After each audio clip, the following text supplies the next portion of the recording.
Guten Tag. Hier sind die Nachrichten für Deutschlernende vom 24. April 2025.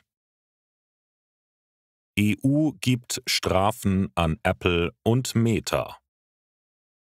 Die EU hat die Firmen Apple und Meta bestraft.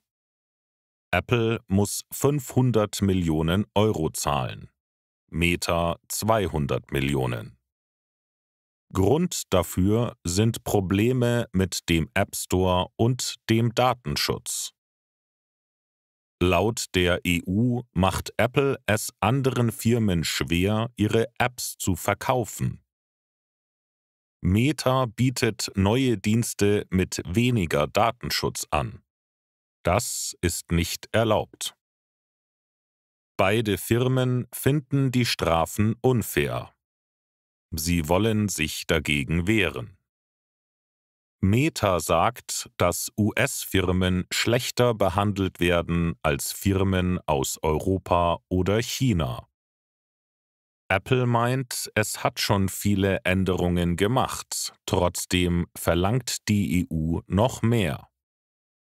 Die EU will mit dem neuen Gesetz Digital Markets Act große Tech-Firmen kontrollieren. In Zukunft kann es noch höhere Strafen geben. Investor Křetínský übernimmt Metro. Der tschechische Milliardär Daniel Křetínský besitzt fast 70% der Metro-Aktien. Seine Firma EPGC hat viele Anteile von anderen Aktionären gekauft. Er hat pro Aktie 5,33 € gezahlt. Křetínský war schon seit 2018 an Metro beteiligt. Jetzt hat er auch Unterstützung von 2 wichtigen Altaktionären bekommen.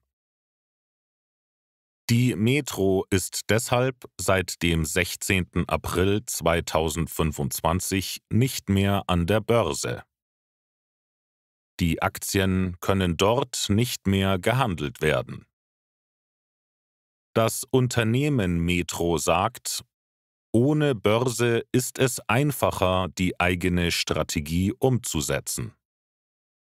Es muss dann weniger Berichte schreiben und kann flexibler arbeiten. Auch andere Börsen wie in Berlin wollen den Handel mit Metro-Aktien bald beenden. Křetínský hat auch in andere Firmen investiert. Zum Beispiel in Energieunternehmen, Supermarktketten und in ThyssenKrupp. Mörder in Texas hingerichtet. Im US-Bundesstaat Texas ist ein 41-jähriger Mann hingerichtet worden. Moises Sandoval Mendoza hatte 2004 eine junge Mutter entführt, sexuell missbraucht und getötet. Ihre Tochter war damals 6 Monate alt und ist allein zurückgeblieben. Mendoza wurde zum Tode verurteilt. Die Strafe wurde jetzt mit einer Giftspritze vollzogen. In seinen letzten Worten hat er sich bei der Familie des Opfers entschuldigt. In den USA gab es in diesem Jahr schon 13 Hinrichtungen. Das war's für heute mit den Nachrichten. Danke fürs Zuhören.